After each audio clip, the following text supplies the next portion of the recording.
akin to, Beba. Ang laki. Ito naman yung sa akin. Lalaki ng baon nyo, Beba. Pili naman ako, Beba. Ha? Ito na lang ako ko? Hihingin mo pa? Kayo ka. No! Ako? No! Hihingin mo? Hindi, no? Kasi nakakapain mo, Beba.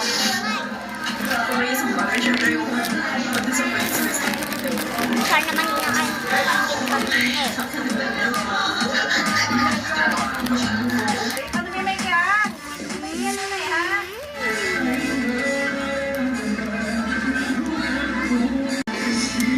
Ubus na sa akin, Beba. Nice ka. Kakain na din ako. Kain na nga ako. Sarap ng baon ko. Sarap siguro. Cheese ring. Ang sarap ko.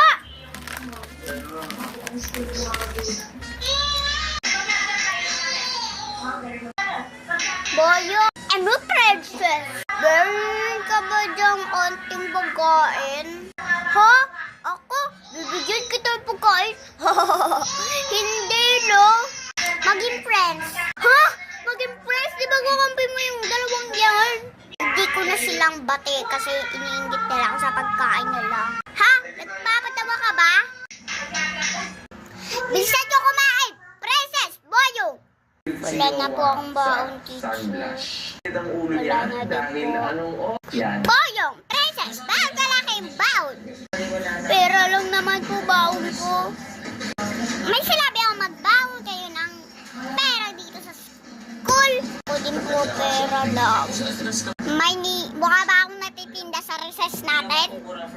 Nagtitinda ako sa recess? Hindi po.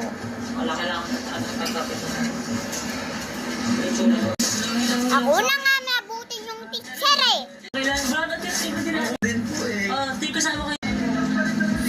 Sakto, uwian na. Umuwi na kayo. Uwian na. Tara na, Iska.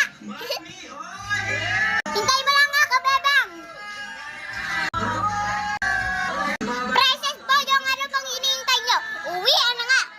Balay nga kayo dyan. Iiwan ko na kayo. Uwi na nga ako eh. Princess, anong gagawin natin? Nga Boyong. Umuwi na lang tayo. Oo nga Boyong, para hindi na tayo mapagalitan ni teacher.